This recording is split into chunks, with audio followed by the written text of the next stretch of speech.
welcome everybody. This is a brand new episode of the Love Approach Project podcast, and today we are here with Jeanne Santosa, an amazing kinesiologist from Melbourne, right?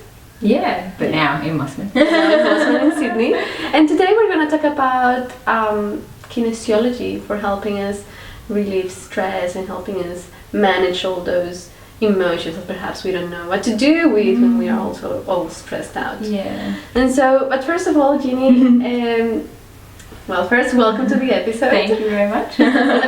It's very nice to have you here. Thank you for inviting me. My pleasure. And let's begin with, how did you get into kinesiology and why did you choose it as your healing art? Okay, so I got into kinesiology because I love the way that it addresses emotions that are stuck in the body. So I found it very helpful in my own life for releasing stress and helping me have more freedom. So stopping going into those old patterns of behaving that I have grown up doing and becoming more free to have new approaches to certain issues in my life.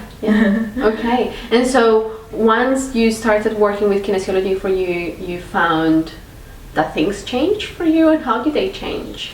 Yeah, so it felt more confident, basically. Confident that I could make positive changes in my life, and I didn't have to keep going back into old reactive patterns. It was more about being proactive and taking little steps that could, help my health and well-being. Yeah. Wow. Okay. And so let's just explain a little bit of what kinesiology is to all the listeners who perhaps have never heard about it.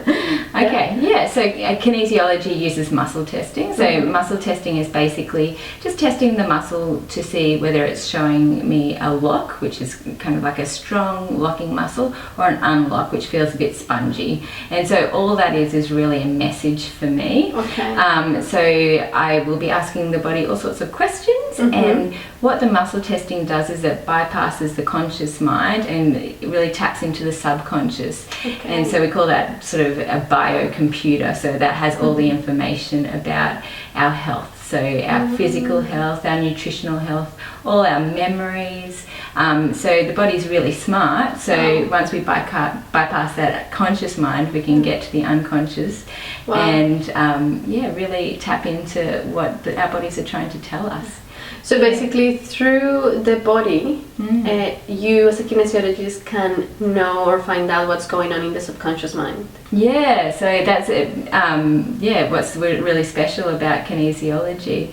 Sometimes we don't realize that we have some underlying beliefs, and so what's really amazing about kinesiology is we can really tap into those subconscious beliefs and see if we can change them or clear them, so you can approach life in a new way.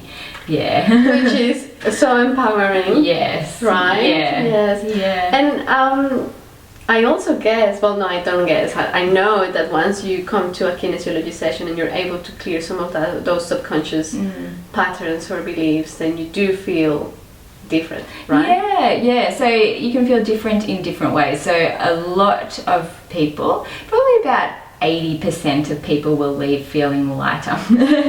Sometimes though, you might leave feeling less light and more agitated, but that's because you're able to see things more clearly. And so that feeling of agitation might last for a couple of days, but it usually is a really good thing. So you can never predict how you're going to feel after a kinesiology session, but And I think it's important, this point, in regards to any alternative therapy, because most of the times what is happening is that all that mud, all the dirt is being stirred up and being brought to the conscious surface, right? And then we have to work through that. Yes, exactly. Yes, and I do believe that it's important for people to know that this can happen. And it doesn't mean that they are going backwards or that it's not good for you. Yeah, right? yeah. So, and that's a lesson that I've had to learn as well, like to not be afraid when you do have all of those things coming to the surface, because it's just coming into your awareness so that you can help heal those. Yes. And do you find that many of your clients are people who are ready to let go of all patterns, all beliefs?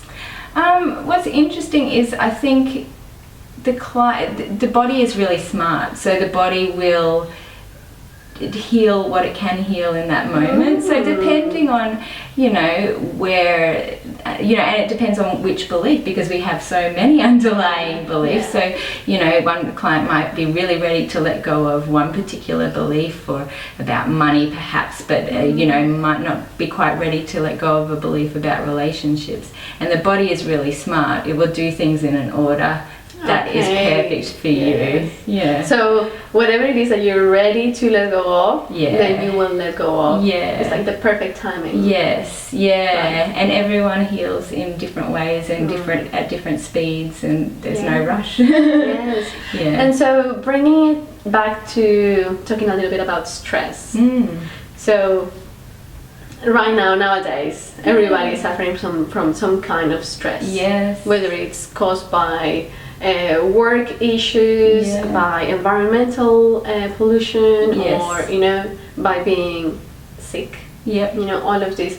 So how can kinesiology help stress in particular? So kinesiology is all about finding out what is causing the stress. So using that muscle testing, we'll find out what is actually causing the stress and what do you need to correct it. So it might be a nutritional stress. You might not have enough iodine, for example. So the muscle testing might show, you need to include kelp in your diet, that type of thing. Or and stress shows up in the body in all different ways. So tension in the body. So it could be like a recurring back pain, that type of thing. So the muscle testing will show, we have to kind of relieve the stress or release the stress in this muscle.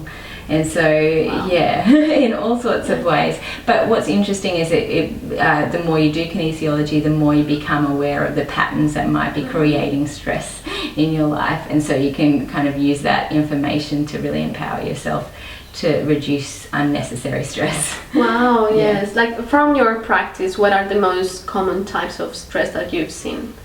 So definitely emotional stress, nutritional stress, definitely like muscular stress, like physical stress in the body, stress on the joints, those types of issues. But it's really important to know that it's all connected. So to change those stresses or to heal those particular weak links, it might be all sorts of, the corrections would vary from person to person. So one person might need more vitamin C to help those tendons and ligaments, heal, and another person might need to do some meditation, or it really varies from person to person. I find that fascinating, and I love it because it just really shows that we are all so different. And that the remedy or the medicine from each one of us is going to be different. And that we cannot expect that one thing will work for everybody. Exactly. Or that what everybody has been using will work for us. It's so individual. Yes. And so individual, and at the same time like so intimate. Right? It's that connection with yourself that you really need to get to in order to heal.